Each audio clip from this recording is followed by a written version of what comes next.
Estamos aqui em Berlim com André Novaes, que apresentou ontem o seu filme Se Eu Fosse Vivo, Vivia, que é um novo filme do André, e que tem no elenco a Conceição Evaristo, ao lado do Norberto Novaes Oliveira. E a primeira coisa que eu queria saber, como é que você convenceu a Conceição a atuar no teu filme? A agenda dela é muito difícil, né? Assim, mas a gente conseguiu, e essa coisa dela aceitar foi muito bonita, assim, porque ela respondeu no e-mail, né, do convite, que ela ia aceitar porque ela adorava desafios, né? E ela aceitou e agarrou isso de uma forma muito bonita, né, e carinhosa com a gente, né, todos da equipe, do elenco, né, e tal, com muita dedicação também, paciência, de pensar o processo do cinema também enquanto estava fazendo, né, aprender e pensar enquanto estava fazendo, porque tem várias coisas que ela meio que entendeu como se fazia no set, né? Porque ela nunca teve uma experiência anterior, né? Nenhuma. E foi muito bonito, assim, né? É interessante falar da preparação de elenco, né? Que teve a Kelly Critter como preparadora de elenco, né? A atriz que já trabalhou com a gente há muito tempo, no teatro também. E foi isso, esse processo também com o meu pai, né? E engraçado, né? Tipo, pensar meu pai como uma pessoa que, comparada a outros atores, a atriz, tipo assim, não tem muita experiência, mas comparada à Conceição tinha muita experiência. Não, né? ele tem, Que atua desde 2013, né? Desde a volta na quinta, né? E tal. E eu lembro do set deles conversando, dele falando com ela, não, a senhora faz assim e tal, assim, desse jeito.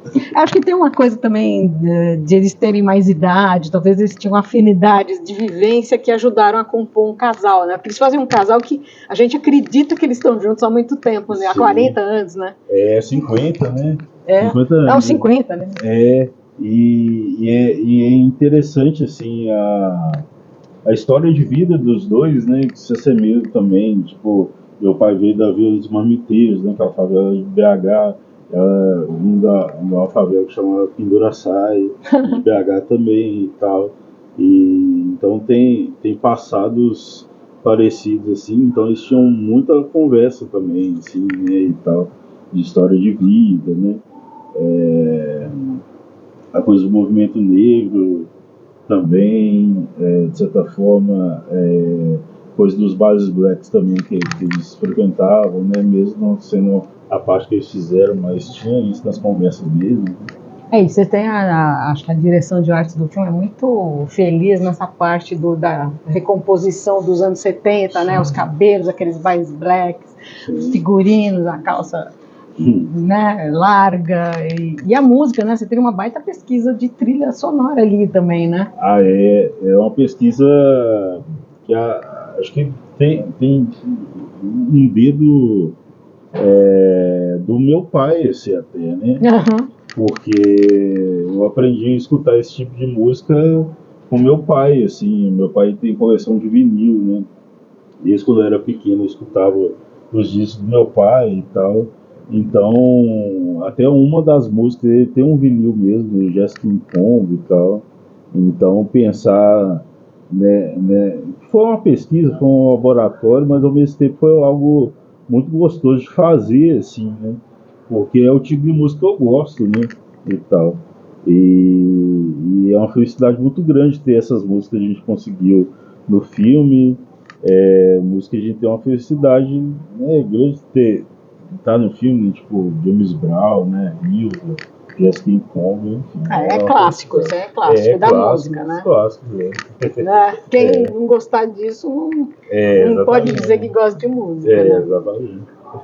Agora, o filme tem muita ideia também, assim, do casal, da família e também da estranheza do mundo, né? Não vamos dar spoiler, da estranheza do mundo.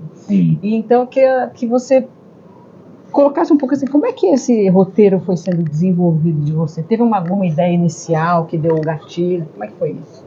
A ideia inicial parte da morte da minha mãe, né? Que apareceu em 2018. E aí, a partir desse luto, fui pensando principalmente como a morte, mesmo sendo algo tão natural, é uma coisa meio surreal mesmo, né? De pensar nas coisas irreais, né? Tipo, dentro do realismo fantástico, da ficção científica e tal.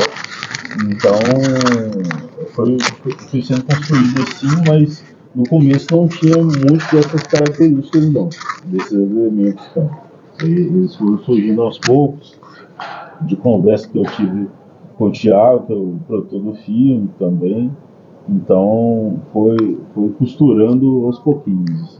Porque acho que isso é interessante, como você mistura assim, a máxima normalidade do cotidiano com essas estranhezas, né, que vão surgindo ao longo do caminho, né?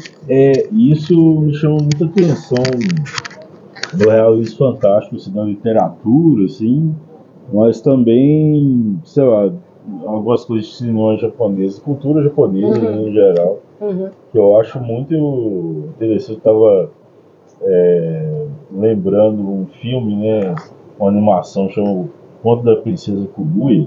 Eu não sei se fala desse jeito assim, mas é que no começo dessa animação tem um personagem que é até um casal de idosos, que eles vão, acho que a senhora vai num bambuzal e tal, ou o senhor, não lembro, e aí tem um bebê, né? Só que é um bebê miniatura, assim, né?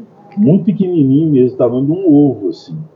E aí o senhor pega esse bebê e em segundos o bebê fica um gigante, assim. E ele leva para casa, assim, e como se fosse assim, uai, isso deve acontecer, né? Tipo assim, é isso mesmo. E ele leva como se normal, sim. cotidiano, acontecesse todo dia. Exatamente, como se o cotidiano enfrentasse a coisa do absurdo, né? Da coisa fantástica, assim. Mas todo mundo trata isso como se fosse algo da vida, assim, né? Isso eu sempre achei muito interessante e que eu acho também que dá um certo humor, mas um humor meio estranho, né? Que você ri, mas não sabe muito bem quem você tá rindo. Assim. Eu gosto muito do teu Curta do Quintal, assim, que eu acho que tem essa... Sim. Que a tua mãe trabalha, né? Sim, a mãe e o pai.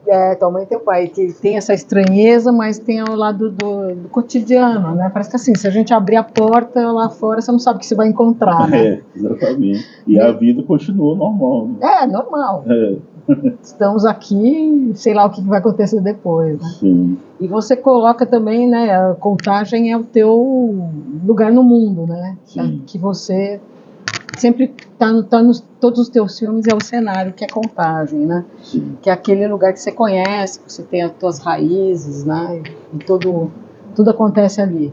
A gente costuma falar, né, na Filme Plástico, porque, né, tipo, a gente faz os filmes lá porque a gente vê que tem muita coisa para ser contada, né?